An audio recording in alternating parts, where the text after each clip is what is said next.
ਨੂੰ ਪਿਆਰੇ ਵਿਦਿਆਰਥੀਓ 8ਵੀਂ ਜਮਾਤ ਦੀ ਅੰਗਰੇਜ਼ੀ ਦੀ ਕਿਤਾਬ ਮਾਈ ਇੰਗਲਿਸ਼ ਕੰਪੇਨੀਅਨ ਉਸ ਦਾ ਲੈਸਨ ਨੰਬਰ 12 ਮਾਰਕੋ ਪੋਲੋ ਉਸ ਦੀ ਐਕਟੀਵਿਟੀ ਨੰਬਰ 2 ਪੋਸਟ ਰੀਡਿੰਗ ਕਰਨ ਜਾ ਰਹੇ ਹਾਂ।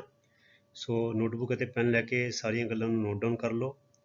ਬੜੀ ਹੀ ਰੋਚਕ ਅਤੇ ਵਧੀਆ ਐਕਟੀਵਿਟੀ ਹੈ। ਇਹਦੇ 'ਚ ਮੁਹਾਵਰਿਆਂ ਬਾਰੇ, ਅੰਗਰੇਜ਼ੀ ਦੇ ਮੁਹਾਵਰਿਆਂ ਬਾਰੇ ਅਸੀਂ ਜਾਣਕਾਰੀ ਲਵਾਂਗੇ ਤੇ ਤੁਸੀਂ ਸਾਰੇ ਨੋਟ ਡਾਊਨ ਕਰ ਲਓ। ਤੁਹਾਡੇ ਲਈ ਸੈਂਟੈਂਸਿਸ ਬਣਾ ਦਿੱਤੇ ਗਏ ਨੇ ਤੇ ਇसी ਚੈਨਲ ਦੇ ਉੱਤੇ 8ਵੀਂ ਜਮਾਤ ਦੀਆਂ ਹੋਰ ਪਲੇਲਿਸਟਾਂ ਵੀ ਨੇ, ਉਹ ਵੀ ਜ਼ਰੂਰ ਦੇਖੋ। 8th ਗ੍ਰਾਮਰ ਹੈ, 8th ਸਾਇੰਸ ਹੈ, 8th ਮੈਥ ਹੈ ਤੇ 8th ਮੈਥ ਨੋਟਸ ਨੇ। ਸੋ ਤੁਹਾਡੀਆਂ ਮੈਥ ਔਰ ਸਾਇੰਸ ਦੀਆਂ ਲੋੜਾਂ ਵੀ ਇसी ਚੈਨਲ ਤੋਂ ਪੂਰੀਆਂ ਹੋ ਜਾਣਗੀਆਂ। ਸੋ ਆਓ ਸ਼ੁਰੂ ਕਰੀਏ ਵਾਲੀ ਐਕਟੀਵਿਟੀ। ਸੋ ਕਹਿੰਦੇ make sentences of the idioms. Idiom ਹੁੰਦੇ ਮੁਹਾਵਰੇ। You have studied. ਕਹਿੰਦੇ ਜਿਹੜੇ ਤੁਸੀਂ ਮੁਹਾਵਰੇ ਪੜ੍ਹੇ ਨੇ ਉਹਨਾਂ ਦੇ ਸੈਂਟੈਂਸ ਬਣਾਓ। Teachers must help students make sentences. ਅਰਥਾਤ ਟੀਚਰਾਂ ਨੂੰ ਚਾਹੀਦਾ ਕਿ ਉਹ ਵਿਦਿਆਰਥੀਆਂ ਦੀ ਮਦਦ ਕਰਨ। ਸੋ ਇਸ ਵੀਡੀਓ ਰਾਹੀਂ ਵੀ ਤੁਹਾਡੀ ਮਦਦ ਹੋ ਜਾਏਗੀ। ਇੰਗਲਿਸ਼ ਈਡੀਅਮ ਮੀਡੀਅਮਸ ਅਰਥਾਤ ਅੰਗਰੇਜ਼ੀ ਦੇ ਮੁਹਾਵਰੇ, ਪ੍ਰੋਵਰਬਸ ਅਰਥਾਤ ਅਖਾਣ and expressions are an important part of everyday English. ਰੋਜ਼ਾਨਾ ਦੀ ਅੰਗਰੇਜ਼ੀ ਦਾ ਇੱਕ ਮਹੱਤਵਪੂਰਨ ਹਿੱਸਾ ਹਨ। ਸਾਰੀਆਂ ਬੋਲੀਆਂ ਦਾ ਮੁਹਾਵਰੇ, ਅਖਾਣ ਮਹੱਤਵਪੂਰਨ ਹਿੱਸਾ ਹੁੰਦੇ ਹਨ। ਅਸੀਂ ਬੱਚੋ ਪੰਜਾਬੀ 'ਚ ਕਿੰਨੇ ਸਾਰੇ ਵਰਤਦੇ ਹਾਂ। ਆਲੇ ਕੋਡੀ, ਛਿੱਕੇ ਕੋਡੀ। ਫਿਰ ਅਸੀਂ ਕਹਿੰਦੇ ਹਾਂ ਉੱਦਮ ਅੱਗੇ ਲੱਛਮੀ, ਪੱਖੇ ਅੱਗੇ ਪਾਉਣ। ਜਾਂ ਅਸੀਂ ਕਹਿ ਦਿੰਦੇ ਹਾਂ ਗੱਡੇ ਨਾਲ ਕੱਟਾ ਬੰਨਿਆ ਹੋਇਆ।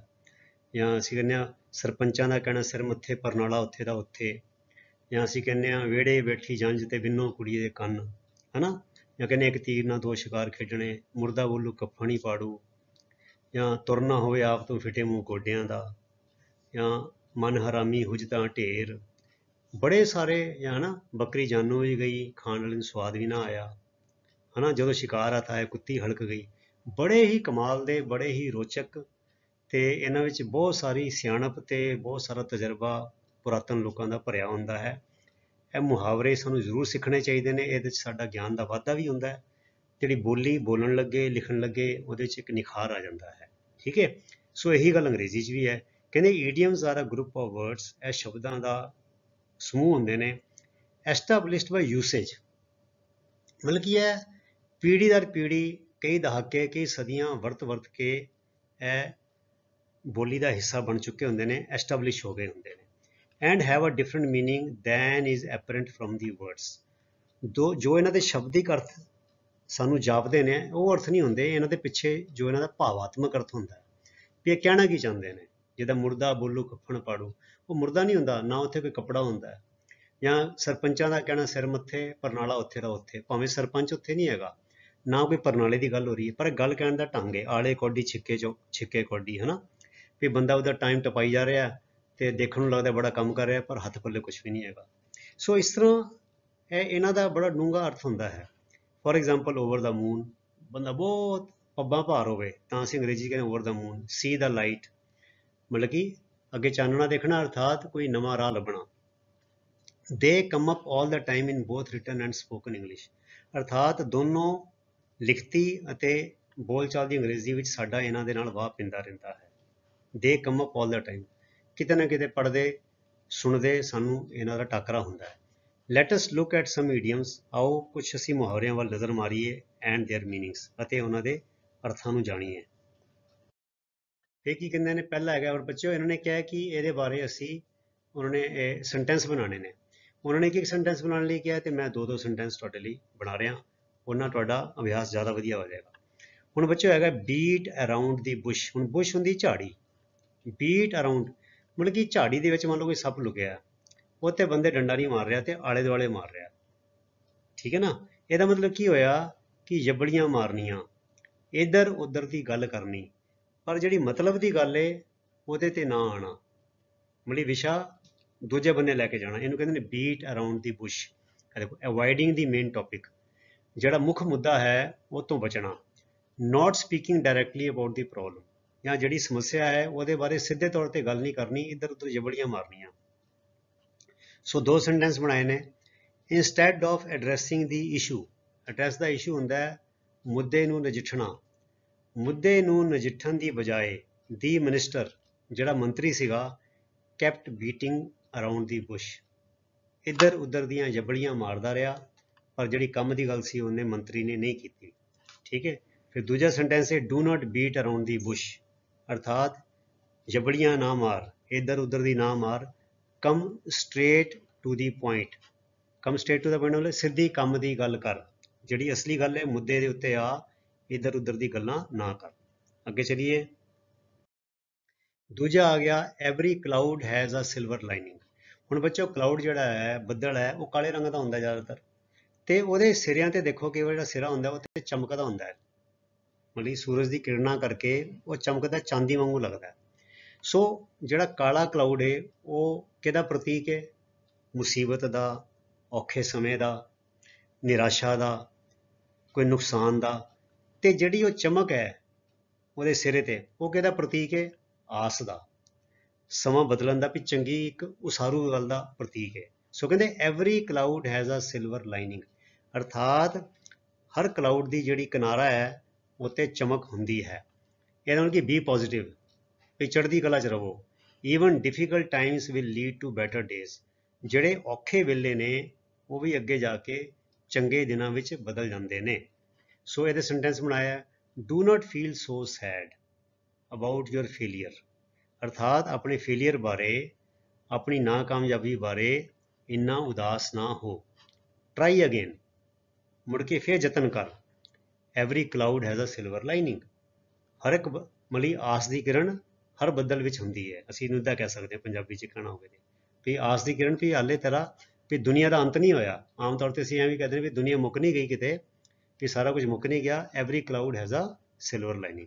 ਦੂਜਾ sentence these bad times will also pass, ਅਰਥਾਤ ਇਹ ਔਖਾ ਵੇਲਾ ਵੀ ਲੰਘ ਜਾਏਗਾ। ਆਫਟਰ ਆਲ, ਆਖਿਰਕਾਰ, every cloud has a silver lining, ਆਖਿਰਕਾਰ ਦੁਨੀਆ ਮੁੱਕੀ ਨਹੀਂ, ਕੱਲ ਸਵੇਰ ਵੀ ਚੜ੍ਹਨੀ ਹੈ, ਨਵਾਂ ਦਿਨ ਚੜ੍ਹੇਗਾ। ਹਰ ਕਾਲੇ ਬੱਦਲ ਦੀ ਜਿਹੜੇ ਕਿਨਾਰਾ ਹੈਗਾ ਉਹ ਲਿਸ਼ਕਦਾ ਚਮਕਦਾ ਹੁੰਦਾ ਹੈ, ਅਰਥਾਤ ਆਸ ਦੀ ਕਿਰਨ ਹਾਲੇ ਹੈਗੀ ਹੈ। ਅੱਗੇ ਚਲੀਏ। ਤੀਸਰਾ actions speak louder than words, ਅਰਥਾਤ ਕੰਮ ਬੋਲਦਾ ਹੈ। ਜਿਹੜਾ ਮਨੁੱਖ ਕੰਮ ਕਰਦਾ ਹੈ ਉਹਨੂੰ ਉਹਦੇ ਬਾਰੇ ਢਿੰਡੋਰਾ ਪਿੱਟਣ ਦੀ ਲੋੜ ਨਹੀਂ ਹੁੰਦੀ, ਮੈਂ ਇਹ ਕੀਤਾ ਮੈਂ ਇਹ ਕੀਤਾ। ਜਿਹੜਾ ਮਨੁੱਖ ਇਮਾਨਦਾਰੀ ਨਾਲ ਕੰਮ ਕਰਦਾ ਹੈ ਉਹਦਾ ਕੀਤਾ ਕੰਮ ਆਪਣੇ ਆਪ ਹੀ ਨਜ਼ਰ ਆ ਜਾਂਦਾ ਹੈ, ਉਹਨੂੰ ਦੱਸਣ ਦੀ ਲੋੜ ਨਹੀਂ ਪੈਂਦੀ। ਅਰਥਾਤ ਅਸੀਂ ਇਹਨੂੰ ਪੰਜਾਬੀ 'ਚ ਕਹਿੰਦੇ ਹਾਂ ਬੰਦੇ ਦਾ ਕੰਮ ਬੋਲਦਾ ਹੈ, ਅਰਥਾਤ ਬੰਦੇ ਨੂੰ ਬੋਲਣ ਦੀ ਲੋੜ ਨਹੀਂ ਹੁੰਦੀ। ਪੰਜਾਬੀ 'ਚ ਕਹਿੰਦੇ ਬੰਦੇ ਦਾ ਕੰਮ ਬੋਲਦਾ ਹੈ। ਅਰਥਾਤ ਇਹਦਾ ਕੀ ਇਹਨਾਂ ਨੇ ਮਤਲਬ ਸਮਝਾਇਆ, people's intentions can be judged better by what they do then ਵਟ ਦੇ ਸੇ, ਅਰਥਾਤ ਮਨੁੱਖਾਂ ਦੀ ਜਿਹੜੇ ਲੋਕ ਨੇ ਉਹਨਾਂ ਦੀ ਨੀਅਤ ਜਿਹੜੀ ਏ ਉਹਦਾ ਇਸ ਗੱਲ ਤੋਂ ਪਤਾ ਲੱਗਦਾ ਹੈ ਵੀ ਉਹ ਕੰਮ ਕਿਹੜਾ ਕਰਦੇ ਨੇ, ਬਜਾਏ ਇਸਦੇ ਕਿ ਉਹ ਭਾਸ਼ਣ ਕਿਹੜਾ ਦਿੰਦੇ ਨੇ, ਕਿੰਨਾ ਵਧੀਆ ਬੋਲਦੇ ਨੇ। ਸਾਡੇ ਲੀਡਰ ਕਿੰਨਾ ਵਧੀਆ ਬੋਲਦੇ ਨੇ, ਝੂਠੀਆਂ ਸੌਹਾਂ ਵੀ ਖਾਂਦੇ ਨੇ, ਕਿੰਨੀਆਂ ਤਕਰੀਰਾਂ ਬੜੀਆਂ ਵਧੀਆ ਕਰਦੇ ਨੇ, ਕਹਿੰਦੇ ਬੜਾ ਵਧੀਆ ਬੁਲਾ ਰਿਹਾ ਬੜਾ ਵਧੀਆ ਬੁਲਾ ਰਿਹਾ, ਪਰ ਉਹ ਗੱਲਾਂ ਚੋਂ ਹੀ ਹੁੰਦੇ ਨੇ, ਕੰਮ ਕੋਈ ਨਹੀਂ ਕਰਦੇ। ਠੀਕ ਹੈ, ਆਓ ਦੇਖੀਏ। Leaders should concentrate more on their work rather than their speeches, ਅਰਥਾਤ ਜਿਹੜੇ ਲੀਡਰ ਨੇ, ਆਗੂ ਨੇ, ਉਹਨਾਂ ਨੂੰ ਜ਼ਿਆਦਾ ਧਿਆਨ ਆਪਣੇ ਕੰਮ ਵੱਲ ਦੇਣਾ ਚਾਹੀਦਾ ਹੈ ਬਜਾਏ ਇਸਦੇ ਕਿ ਆਪਣੇ ਲੈਕਚਰਾਂ ਵੱਲ। ਉਹਨਾਂ ਨੂੰ ਲੀਡਰ ਨੂੰ ਇਹ ਹੁੰਦਾ, ਚਾਹ ਹੁੰਦਾ, ਉਹ ਨਾ ਮਰਗ ਦੇ ਭੋਗ ਤੇ ਵੀ ਜ਼ਬਰਦਸਤੀ ਪਹੁੰਚ ਜਾਂਦੇ ਨੇ, ਵਿਆਹ ਸ਼ਾਦੀਆਂ ਤੇ ਵੀ ਪਹੁੰਚ ਜਾਂਦੇ ਨੇ, ਕਾਲਜਾਂ ਵਿੱਚ ਹੀ ਪਹੁੰਚ ਜਾਂਦੇ ਨੇ, ਜ਼ਬਰਦਸਤੀ ਸੱਦੀ ਨਾ ਬੁਲਾਈ ਮੈਂ ਲਾੜੇ ਦੀ ਤਾਈ। ਤੇ ਉਹ ਅਸੀਂ ਦੇਖਿਆ ਕਈ ਵਾਰ ਭੋਗ ਦਾ ਪ੍ਰੋਗਰਾਮ ਹੁੰਦਾ, ਉਹ ਕਿਸੇ ਦੀ ਦੱਸ ਪਾ ਕੇ ਜਾਣ ਪਛਾਣ ਕੱਢ ਕੇ ਅੰਦਰ ਵੜ ਜਾਂਦੇ ਨੇ, ਤੇ ਫਿਰ ਉਹ ਬੰਦੇ ਮੂੰਹ ਮੱਥੇ ਨੂੰ ਕਹਿੰਦੇ ਫਲਾਨਾ ਲੀਡਰ ਆਇਆ ਜੀ, ਚਲੋ ਜੀ ਇਹਨੂੰ ਵੀ 2 ਮਿੰਟ ਦੇ ਦਿਓ ਸ਼ਰਧਾਂਜਲੀ ਦੇ। ਐਸੀ ਹੁੰਦਾ ਦੇਖਿਆ। ਤੇ ਉਹ ਫਿਰ ਝੂਠ ਬੋਲਦੇ ਨੇ ਜੀ ਮੈਂ ਤੇ ਫਲਾਣੇ ਬੰਦੇ ਨਾਲ ਪਿੰਨੀਆਂ ਖਾਂਦਾ ਸੀ, ਮੈਂ ਫਲਾਣੇ ਬੰਦੇ ਨਾਲ ਕਬੱਡੀ ਖੇਡਦਾ ਸੀ, ਮੈਂ ਫਲਾਣੇ, ਉਹਨਾਂ ਭਾਵੇਂ ਕਦੀ ਮਿਲਿਆ ਵੀ ਨਹੀਂ ਹੁੰਦਾ। So leader should concentrate more on their work, ਅਰਥਾਤ ਜਿਹੜੇ ਲੀਡਰ ਨੇ ਉਹਨਾਂ ਨੂੰ ਜ਼ਿਆਦਾ ਧਿਆਨ ਆਪਣੇ ਕੰਮ ਵੱਲ ਦੇਣਾ ਚਾਹੀਦਾ ਹੈ ਰਾਦਰ ਦੈਨ देयर ਸਪੀਚਿਸ, ਬਜਾਏ ਇਸਦੇ ਕਿ ਆਪਣੇ ਲੈਕਚਰਾਂ ਵੱਲ। ਬਿਕੋਜ਼, ਕਿਉਂਕਿ actions speak louder than words, ਕਿਉਂਕਿ ਬੰਦੇ ਦਾ ਕੰਮ ਬੋਲਦਾ ਹੈ, ਉਹਦਾ ਜਿਹੜਾ ਲੈਕਚਰ ਹੈ ਉਹ ਦੇਣ ਦੀ ਲੋੜ ਨਹੀਂ ਹੁੰਦੀ। ਫਿਰ ਕਹਿੰਦੇ they say actions speak louder than words, ਜਦੋਂ ਅਸੀਂ ਆਮ ਕਹਿੰਦੇ ਨੇ ਵੀ ਇੱਦਾਂ ਕਿਹਾ ਜਾਂਦਾ ਹੈ ਜਾਂ ਸਿਆਣਿਆਂ ਨੇ ਕਿਹਾ ਹੈ ਬੰਦੇ ਦਾ ਕੰਮ ਬੋਲਦਾ ਹੈ, ਤੇ ਅਸੀਂ ਅੰਗਰੇਜ਼ੀ ਕਹਿੰਦੇ ਦੇ ਸੇ ਨਹੀਂ, ਇੱਦਾਂ ਕਿਹਾ ਜਾਂਦਾ ਹੈ ਕਿ ਬੰਦੇ ਦਾ ਕੰਮ ਬੋਲਦਾ ਹੈ, action speak louder than words. So ਇਸ ਲਈ let us work more and talk less, ਇਸ ਕਰਕੇ ਆਓ ਅਸੀਂ ਜ਼ਿਆਦਾ ਕੰਮ ਕਰੀਏ ਤੇ ਗੱਲਾਂ ਘੱਟ ਕਰੀਏ। आ गया चौथा, एड इंसल्ट टू इंजरी। यह भी बड़ा आम ਵਰਤੋਂ ਵਾਲਾ ਮੁਹਾਵਰਾ ਹੈ। Add insult to the injury ਦਾ ਬੱਚਿਓ ਮਤਲਬ ਹੈ, ਇਹਨੂੰ ਪੰਜਾਬੀ 'ਚ ਕਹਿੰਦੇ ਆ ਜ਼ਖਮਾਂ ਤੇ ਲੂਣ ਛਿੜਕਣਾ, ਜਾਂ ਬਲਦੀ ਤੇ ਤੇਲ ਪਾਣਾ। ਅਰਥਾਤ ਜਿਹੜੀ ਹਾਲਤ ਪਹਿਲਾਂ ਹੀ ਖਰਾਬ ਹੈ ਉਹਨੂੰ ਹੋਰ ਵਿਗਾੜਨਾ। ਐਗੋ to further add to a loss, ਜਿਹੜਾ ਇਹ ਘਾਟਾ ਹੈ, ਤੋਟਾ ਹੈ, ਜਿਹੜਾ ਕੋਈ ਮਾੜੀ ਗੱਲ ਹੈ ਉਹ 'ਚ ਹੋਰ ਵਾਧਾ ਕਰਨਾ। ਵਿਦ ਮੌਕਰੀ, ਮੌਕਰੀ में ਟਿੱਚਰ ਕਰਕੇ, ਕੋਈ ਬੜੀ ਮਜ਼ਾਕ ਕਰਕੇ, ਔਰ ਇਨਡਿਗਨਿਟੀ ਜਾਂ ਬੇਇੱਜ਼ਤੀ ਕਰਕੇ। ਸੋ ਟੂ ਵਰਸਨ ਐਨ ਅਨਫੇਵਰੇਬਲ ਸਿਚੁਏਸ਼ਨ, ਅਰਥਾਤ ਜਿਹੜੀ ਅਣਸੁਖਾਵੀਂ ਹਾਲਤ ਹੈ ਉਹਨੂੰ ਹੋਰ ਜ਼ਿਆਦਾ ਵਿਗਾੜਨਾ। ਠੀਕ ਹੈ। ਹੁਣ ਬੱਚਿਓ ਦੇਖੋ, ਮੈਂ ਇੱਕ ਸੈਂਟੈਂਸ ਬਣਾਇਆ ਕਿ ਮੌਜੂਦਾ ਹਾਲਤ ਹੈ। ਅਸੀਂ ਜਾਣਦੇ ਹਾਂ ਕਿਸਾਨ ਜਿਹੜੇ ਨੇ ਤਕਰੀਬਨ 1 ਸਾਲ ਤੋਂ ਧਰਨੇ ਤੇ ਬੈਠੇ ਨੇ, ਤੇ ਪਿੱਛੇ ਜੇ ਸਾਡੇ ਪ੍ਰਾਈਮ ਮਿਨਿਸਟਰ ਜਦੋਂ ਪਾਰਲੀਮੈਂਟ ਦਾ ਸੈਸ਼ਨ ਹੋਇਆ, ਨਰਿੰਦਰ ਮੋਦੀ ਨੇ ਇਹਨਾਂ ਕਿਸਾਨਾਂ ਨੂੰ ਜੋ ਸਾਡੇ ਲਈ ਅੰਨ ਉਗਾਉਂਦੇ ਨੇ ਉਹਨਾਂ ਨੂੰ ਕਹਿਤਾ ਪਰਜੀਵੀ। ਪਰਜੀਵੀ ਮਾਨੇ ਦੂਜਿਆਂ ਦੇ ਕੰਮਾਂ ਤੇ ਜੀਣ ਵਾਲੇ, ਪੈਰਾਸਾਈਟ। ਅਰਥਾਤ ਜਿਹੜੇ ਕਿਸਾਨ ਨੇ ਇਹ ਕੰਮ ਕਾਰ ਕੋਈ ਨਹੀਂ ਕਰਦੇ, ਇਹ ਮਤਲਬ ਕਿ ਦੂਜਿਆਂ ਤੇ ਜੀਂਦੇ ਨੇ, ਮਤਲਬ ਗੰਦੀ ਨਾਲੀ ਦੇ ਕੀੜੇ ਕਹਿਤਾ ਪ੍ਰਾਈਮ ਮਿਨਿਸਟਰ ਨੇ, ਮੋਦੀ ਨੇ। ਸੋ ਇਹ ਦੇਖੋ, ਫਿਰ ਮੇਰਾ ਸੈਂਟੈਂਸ ਬਣਾਇਆ, ਬਾਏ ਕਾਲਿੰਗ ਦੀ ਪ੍ਰੋਟੈਸਟਿੰਗ ਫਾਰਮਰਸ ਪੈਰਾਸਾਈਟਸ।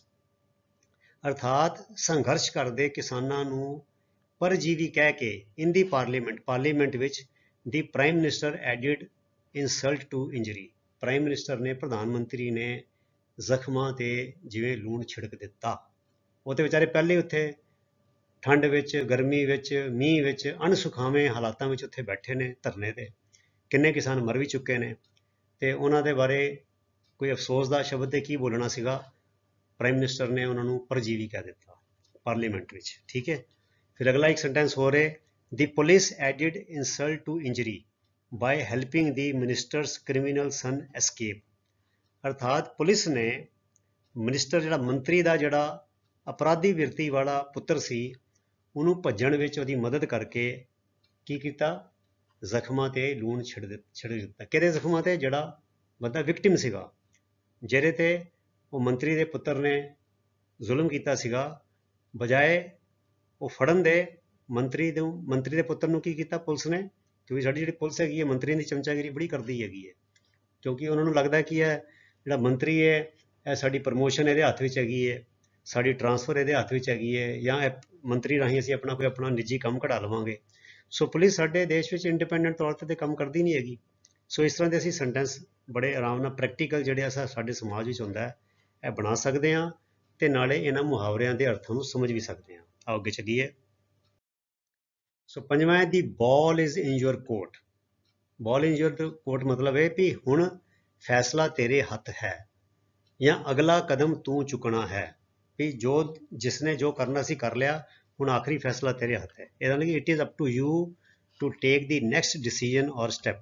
ਅਰਥਾਤ ਹੁਣ ਤੇਰੇ ਤੇ ਵੇ ਕਿ ਅਗਲਾ ਫੈਸਲਾ ਕੀ ਲੈਣਾ ਹੈ ਜਾਂ ਅਗਲਾ ਕਦਮ ਕਿਹੜਾ ਚੁੱਕਣਾ ਹੈ। ਸੋ ਇਹਦੇ ਸੈਂਟੈਂਸ ਬਣਾਏ ਨੇ, I have done the best I could do. ਅਰਥਾਤ ਜਿੰਨਾ ਮੇਰਾ ਵਾਹ ਲੱਗਦਾ ਸੀ ਮੈਂ ਉਹ ਸਭ ਕਰ ਦਿੱਤਾ ਹੈ। ਠੀਕ ਹੈ। The ball is in your court ਨਾਓ। ਹੁਣ ਤੇਰੇ ਉੱਤੇ ਵੇ ਵੀ ਅੱਗੇ ਤੂੰ ਕੀ ਕਰਨਾ ਹੈ, ਵੀ ਮੇਰੇ ਵੱਲੋਂ ਜੋ ਬਣਦਾ ਸਰਦਾ ਸੀ ਉਹ ਮੈਂ ਸਭ ਕਰ ਦਿੱਤਾ ਹੈ। ਆਮ ਤੌਰ ਤੇ ਸਿੱਧਾ ਕਹਿੰਦੇ ਆ ਪੰਜਾਬੀ 'ਚ ਨਾ, ਅਸੀਂ ਕਹਿੰਦੇ ਮੇਰੇ ਕੋਲ ਜੋ ਬਣਦਾ ਸਰਦਾ ਸੀ ਮੈਂ ਕਰਤਾ ਹੈ, ਹੁਣ ਤੇਰੇ ਉੱਤੇ ਹੈ। ਤੇਰੇ ਉੱਤੇ ਇਹਦਾ ਮਤਲਬ ਕਿ ਦ ਬਾਲ ਇਜ਼ ਇਨ ਯੂਰ ਕੋਰਟ ਨਾਓ। ਫਿਰ ਦੂਜਾ ਸੈਂਟੈਂਸ ਹੈ, he has promised to render all the help. Render all the help ਮੈਨੇ ਮਦਦ ਕਰਨਾ ਹੀ। ਹੀ ਹੈਜ਼ ਪ੍ਰੋਮਿਸਡ, ਉਹਨੇ ਵਾਅਦਾ ਕੀਤਾ ਹੈ, to render all the help, ਉਹਨੇ ਹਰ ਤਰ੍ਹਾਂ ਦੀ ਮਦਦ ਕਰਨ ਦਾ ਅਹਿਦ ਕੀਤਾ ਹੈ, ਵਾਅਦਾ ਕੀਤਾ ਹੈ। ਉਹਨੇ ਕਰ ਦਿੱਤਾ ਹੈ, ਵੀ ਇਹ ਮੇਰੀ ਤਸੱਲੀ ਹੈ, ਮੇਰਾ ਵਾਅਦਾ ਹੈ ਵੀ ਮੈਂ ਉਹਨਾਂ ਨਾਲ ਗੱਲ ਕਰ ਲਈ ਹੈ, ਉਹ ਕਿਹਾ ਉਹ ਹਰ ਕਿਸਮ ਦੀ ਮਦਦ ਕਰੇਗਾ। ਹੁਣ ਦੀ ball is in your court ਨਾਓ। ਹੁਣ ਅੱਗੇ ਕੀ ਕਰਨਾ ਹੈ, ਅੱਗੇ ਕੀ ਫੈਸਲਾ ਲੈਣਾ ਹੈ, ਕੀ ਕਦਮ ਚੁੱਕਣਾ ਹੈ, ਹੁਣ ਤੇਰੇ ਤੇ ਹੈਗਾ। ਕੁਐਸਚਨ ਆਪਣਾ 6ਵਾਂ ਆ ਗਿਆ ਤੁਹਾਡਾ, ਜਿਹੜਾ ਮੁਹਾਵਰਾ ਬਲੈਸਿੰਗ ਇਨ ਡਿਸਗਾਈਜ਼। ਇਹ ਵੀ ਬੜਾ ਵਧੀਆ ਹੈ ਬੱਚਿਓ। ਇਹਨੂੰ ਪੰਜਾਬੀ 'ਚ ਅਸੀਂ ਕਹਿੰਦੇ ਹਾਂ ਲੁਕਵੀਂ ਰਹਿਮਤ। ਲੁਕੀ ਹੋਈ ਰਹਿਮਤ।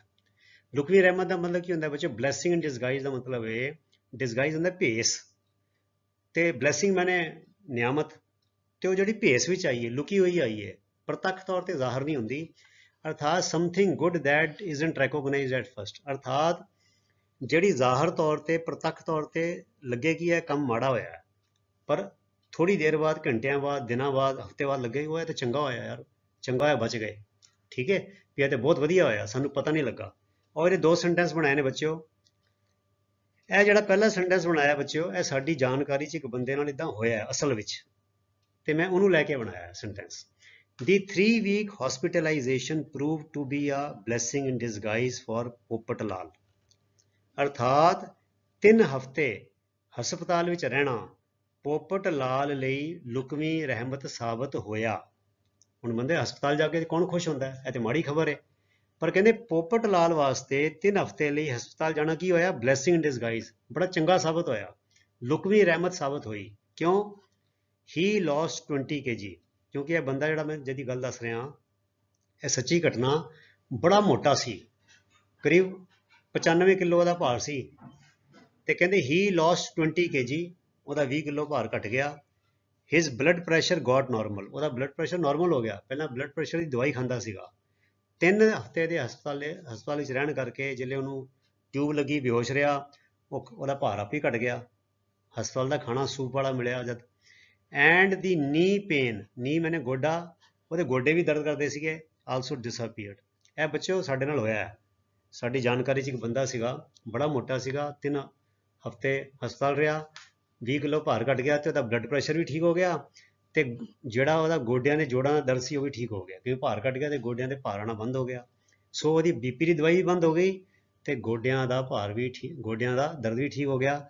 ਇੱਧਰੋਂ ਦੀ ਇਹ ਪਤਾ ਲੱਗਦਾ ਬੱਚਿਓ, ਸਾਨੂੰ ਆਪਣਾ ਭਾਰ ਵਧਣ ਨਹੀਂ ਦੇਣਾ ਚਾਹੀਦਾ, ਸਾਨੂੰ ਖੇਸਵਾ ਨਹੀਂ ਖਾਣੀ ਚਾਹੀਦੀ, ਬਾਹਰ ਦਾ ਗੰਦ ਮੰਦ ਨਹੀਂ ਖਾਣਾ ਚਾਹੀਦਾ, ਸਾਦਾ ਖਾਣਾ ਖਾਣਾ ਚਾਹੀਦਾ ਹੈ, ਤੇ ਸਾਨੂੰ ਉਦਮੀ ਰਹਿਣਾ ਚਾਹੀਦਾ, ਸਾਈਕਲ ਚਲਾਉਣੀ ਚਾਹੀਦੀ ਹੈ, ਪੈਦਲ ਤੁਰਨਾ ਚਾਹੀਦਾ ਹੈ, ਆਪਣੇ ਘਰ ਦੇ ਕੰਮ ਆਪ ਕਰਨੇ ਚਾਹੀਦੇ ਨੇ, ਤੇ ਗੋਗੜ ਨਹੀਂ ਪੈਣ ਦੇਣੀ ਚਾਹੀਦੀ। ਠੀਕ ਹੈ, ਸੋ ਮੈਂ ਨਾਲ ਨਾਲ ਤੁਹਾਨੂੰ ਇਦਾਂ ਸਿਹਤ ਦੇ ਬਾਰੇ ਵੀ ਪ੍ਰੇਰਨਾਦਾਇਕ ਗੱਲਾਂ ਦੱਸੀ ਜਾ ਰਿਹਾ। ਅੱਗੇ ਦੇਖੋ, ਦੀ ਸੈਕਿੰਗ। ਸੈਕਿੰਗ ਹੁੰਦਾ ਬੱਚਿਓ ਨੌਕਰੀ ਤੋਂ ਕੱਢੇ ਜਾਣ ਦੀ ਕਿਰਿਆ। ਦੀ ਸੈਕਿੰਗ ਵਾਜ਼ ਇੰਡੀਡ ਅ ਬਲੈਸਿੰਗ ਇਨ ਡਿਸਗਾਈਜ਼, ਕਹਿੰਦੇ ਨੌਕਰੀ ਤੋਂ ਕੱਢੇ ਜਾਣਾ ਵਾਕਈ ਉਹਦੇ ਲਈ ਲੁਕਵੀਂ ਰਹਿਮਤ ਸਾਬਤ ਹੋਇਆ। ਕਿਉਂ? As he got a much better job after 2 weeks, ਕਿਉਂਕਿ 2 ਹਫ਼ਤਿਆਂ ਬਾਅਦ ਉਹਨੂੰ ਕਿਤੇ ਉਹ ਤੋਂ ਪਹਿਲੇ ਨਾਲੋਂ ਜ਼ਿਆਦਾ ਹੋਰ ਵਧੀਆ ਨੌਕਰੀ ਮਿਲ ਗਈ। ਤੇ ਉਹ ਕਹਿੰਦਾ ਚੰਗਾ ਹੋਇਆ, ਜੇ ਪਹਿਲੀ ਨੌਕਰੀ 'ਚ ਰਹਿੰਦਾ ਤੇ ਫਿਰ ਉਹਨੂੰ ਵਧੀਆ ਨੌਕਰੀ ਨਹੀਂ ਮਿਲਣੀ ਸੀ। ਪਹਿਲੇ ਤੇ ਉਹ ਅਫਸੋਸ ਹੋਇਆ, ਦੁਖੀ ਹੋਇਆ, ਰੋਇਆ, ਕਲਪਿਆ ਵੀ ਮੈਨੂੰ ਨੌਕਰੀ 'ਚੋਂ ਕੱਢ ਦਿੱਤਾ, ਹੁਣ ਮੈਂ ਕੀ ਕਰਾਂਗਾ। ਪਰ ਕਹਿੰਦੇ ਉਹ ਲੁਕਵੀਂ ਰਹਿਮਤ ਸਾਬਤ ਹੋਈ, ਕਿਉਂਕਿ 2 ਹਫ਼ਤਿਆਂ ਬਾਅਦ ਉਹਨੂੰ ਉਹ ਤੋਂ ਕਿਤੇ ਜ਼ਿਆਦਾ ਵਧੀਆ ਨੌਕਰੀ ਮਿਲ ਗਈ। ਇਹਨੂੰ ਕਹਿੰਦੇ ਨੇ ਲੁਕਵੀਂ ਰਹਿਮਤ, ਬਲੈਸਿੰਗ ਇਨ ਡਿਸਗਾਈਜ਼। ਫਿਰ ਹੈ ਕਰਾਈ ਓਵਰ ਸਪਿਲਟ ਮਿਲਕ। ਸਪਿਲ ਦੀ ਥਰਡ ਫਾਰਮ ਹੈਗੀ ਹੈ ਸਪਿਲਟ। ਸਪਿਲਟ ਮੈਨੇ ਡੁੱਲ ਗਿਆ। ਹੁਣ ਬੱਚੋ ਜਿਹੜੇ ਦੁੱਧ ਫਰਸ਼ ਤੇ ਡੁੱਲ ਜਾਂਦਾ, ਥੱਲੇ ਡੁੱਲ ਜਾਂਦਾ, ਉਹ ਦੁੱਧ ਨੂੰ ਸਮੇਟਿਆ ਨਹੀਂ ਜਾ ਸਕਦਾ।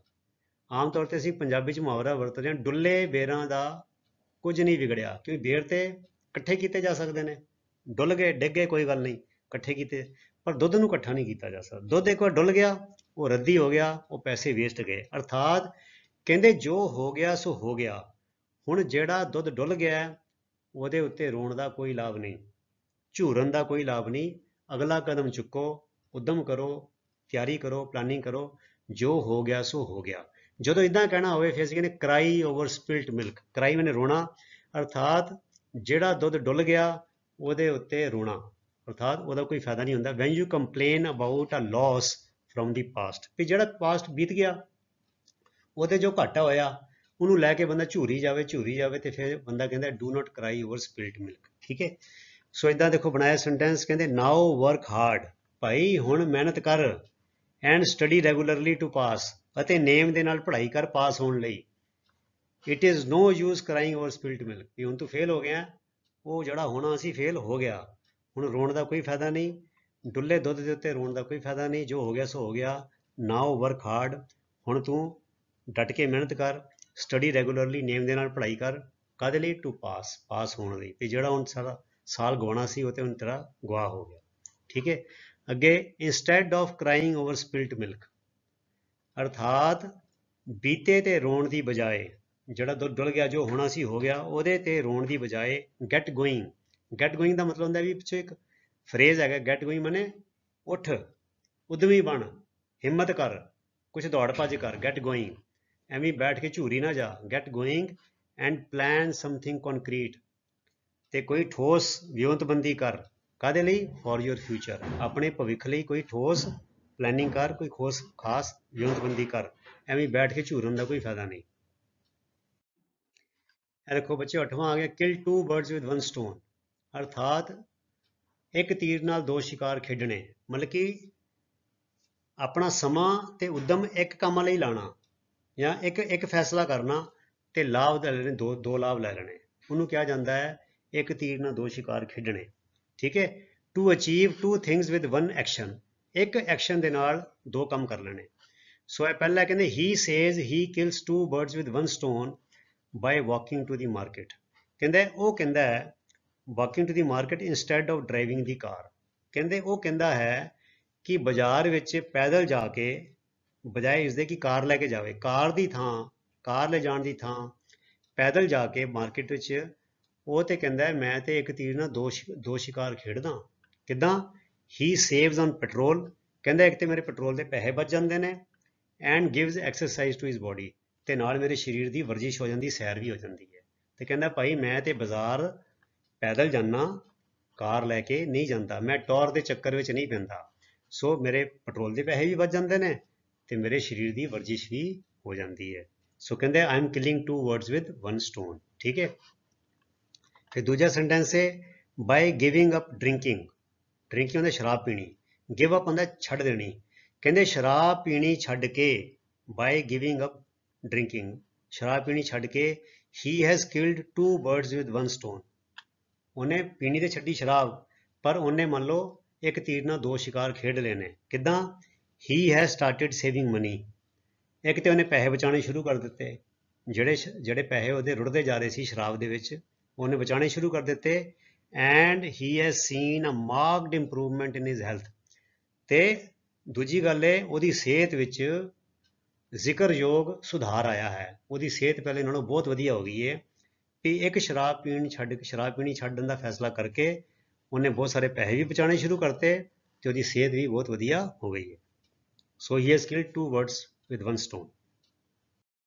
ਅੱਗੇ ਆ ਗਿਆ 9ਵਾਂ, once in a blue moon, once in a blue moon ਦਾ ਹੁੰਦਾ ਬੱਚਿਓ ਹੈਪਨਸ ਵੈਰੀ ਰੇਅਰ, ਕਦੇ ਕਤਾਈ, ਕਦੇ 6 ਮਹੀਨੇ 'ਚ ਇੱਕ ਵਾਰੀ, ਸਾਲ 'ਚ ਇੱਕ ਵਾਰੀ, ਹੈ ਨਾ, ਉਹਨੂੰ ਅਸੀਂ ਕਹਿ ਦਿੰਦੇ ਹਾਂ very rare, ones in a blue moon. ਜਿੱਦਾਂ ਮੈਂ ਆਪਣੇ ਬਾਰੇ ਲਿਖਿਆ, ਤੁਸੀਂ ਵੀ ਲਿਖ ਸਕਦੇ ਹੋ, ਤੇ ਇੱਧਰੋਂ ਦੀ ਪ੍ਰੇਰਨਾ ਵੀ ਤੁਹਾਡੇ ਲਈ, I eat outside food only once in a blue moon, ਅਰਥਾਤ ਮੈਂ ਘਰ ਤੋਂ ਬਾਹਰਲਾ ਖਾਣਾ, ਬਾਜ਼ਾਰ ਦਾ ਖਾਣਾ ਕਦੇ ਕਤਾਈ ਖਾਣਾ ਹਾਂ। I eat outside food only once in a blue moon. ਦੂਜਾ, I watch television once in a blue moon, ਮੈਂ ਟੈਲੀਵਿਜ਼ਨ ਕਦੇ ਕਤਾਈ ਦੇਖਦਾ ਹਾਂ। ਤੇ ਬੱਚੇ ਮੈਂ ਤੁਹਾਨੂੰ ਦੱਸ ਦਵਾਂ ਮੇਰੇ ਕੋਲ ਟੈਲੀਵਿਜ਼ਨ ਨਹੀਂ ਹੈਗਾ, ਮੇਰੇ ਕੋਲ ਟੈਲੀਵਿਜ਼ਨ ਹੈ ਹੀ ਨਹੀਂ, ਸੋ ਮੈਂ ਤੇ ਟੈਲੀਵਿਜ਼ਨ ਕਦੇ ਕਤਾਈ ਦੇਖਦਾ ਹਾਂ। I watch television once in a blue moon. ਅਗਲਾ ਆਖਰੀ ਕਰੀਏ, ਆ ਗਿਆ 10ਵਾਂ, turn over a new leaf. Turn over new leaf ਹੁੰਦਾ ਬੱਚੋ, ਲੀਫ ਇੱਕ ਤੇ ਪੱਤੀ ਵੀ ਹੁੰਦੀ ਹੈ ਤੇ ਕਿਤਾਬ ਦਾ ਵਰਕਾ ਜਿਹੜਾ ਹੈ ਉਹਨੂੰ ਵੀ ਅਸੀਂ ਕਹਿ ਦਿੰਦੇ ਹਾਂ ਲੀਫ। ਟਰਨ ਓਵਰ ਲੀਫ ਮਤਲਬ ਕਿ ਨਵਾਂ ਵਰਕਾ ਪਰਤਣਾ, ਨਵਾਂ ਸਬਕ ਸ਼ੁਰੂ ਕਰਨਾ। ਇਹਦਾ ਮਤਲਬ ਹੈਗਾ to change one's behaviour usually in a positive way, ਆਪਣੇ ਵਿਹਾਰ ਵਿੱਚ ਬਦਲਾਅ ਲੈ ਕੇ ਆਉਣਾ ਚੰਗੇ ਪਾਸੇ। ਅਸੀਂ ਕਹਿੰਦੇ ਹਾਂ ਨਹੀਂ ਭਾਈ ਇਹ ਹੁਣ ਬਹੁਤ ਬਦਲ ਗਿਆ, ਇਹਨੇ ਹੁਣ ਨਵੀਂ ਜ਼ਿੰਦਗੀ ਸ਼ੁਰੂ ਕੀਤੀ ਹੈ, ਇਹਨੇ ਜ਼ਿੰਦਗੀ ਦਾ ਨਵਾਂ ਮੋੜ ਲੈ ਲਿਆ ਹੈ, ਅਰਥਾਤ ਹੁਣ ਉੱਦਾਂ ਦਾ ਨਹੀਂ ਹੈਗਾ।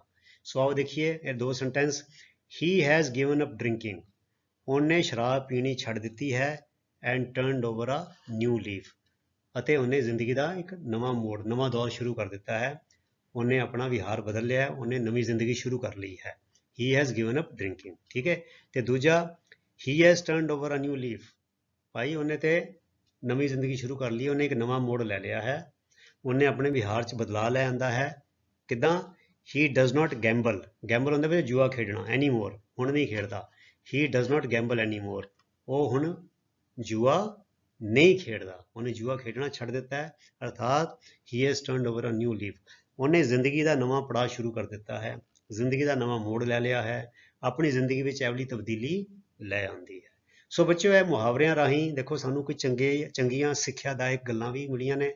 ਮੈਂ ਜਾਣਬੁੱਝ ਕੇ ਉਦਾਹਰਣ ਦੇਣ ਲੱਗੇ ਮੈਂ ਸ਼ਰਾਬ ਦੀ, ਜੂਏ ਦੀ, ਸਿਹਤ ਬਾਰੇ ਮੈਂ ਗੱਲਾਂ ਕੀਤੀਆਂ ਤਾਂ ਕਿ ਇਹ ਵਾਲੇ ਸੈਂਟੈਂਸ ਪੜ੍ਹ ਕੇ ਤੁਹਾਨੂੰ ਇਹ ਵਾਲਾ ਗਿਆਨ ਵੀ ਮਿਲੇ, ਚੰਗੀ ਪ੍ਰੇਰਨਾ ਵੀ ਮਿਲੇ, ਤੇ ਨਾਲ ਨਾਲ ਤੁਹਾਡੀ ਅੰਗਰੇਜ਼ੀ ਦੀ ਸੈਂਟੈਂਸ ਬਣਾਉਣ ਦੀ, ਮੁਹਾਵਰਿਆਂ ਦੀ ਸਿੱਖਣ ਦੀ ਉਹ ਵੀ ਕੰਮ ਹੋ ਜਾਏ। ਸੋ ਇਹ ਵੀ ਅਸੀਂ ਬੱਚਿਓ ਕਹਿ ਸਕਦੇ ਹਾਂ we are killing two birds with one stone, ਅਸੀਂ ਅੰਗਰੇਜ਼ੀ ਵੀ ਸਿੱਖ ਰਹੇ ਹਾਂ ਤੇ ਨਾਲ ਜੀਵਨ ਨੂੰ ਵਧੀਆ ਬਣਾਉਣ ਵਾਲੀਆਂ ਚੰਗੀਆਂ ਸਿੱਖਿਆਵਾਂ ਵੀ ਲੈ ਰਹੇ ਹਾਂ। ਸੋ ਪਿਆਰੇ ਵਿਦਿਆਰਥੀਓ, ਐਸੀ ਤੁਹਾਡੀ ਐਕਟੀਵਿਟੀ ਨੰਬਰ 2 ਤੇ ਤੁਸੀਂ ਇਸੇ ਤਰ੍ਹਾਂ ਅਨੁਸ਼ਾਸਨ ਦੇ ਨਾਲ, ਨੇਮ ਦੇ ਨਾਲ ਆਪਣੀ ਪੜ੍ਹਾਈ ਕਰੀ ਚਲੋ ਤੇ ਅਗਲੇ ਵੀਡੀਓ ਤੱਕ ਲਈ ਗੁੱਡ ਬਾਏ। ਤੁਹਾਡਾ ਸਾਰਿਆਂ ਦਾ ਬਹੁਤ ਬਹੁਤ ਧੰਨਵਾਦ। ਰੱਬ ਰਾਖਾ। Thank you very much.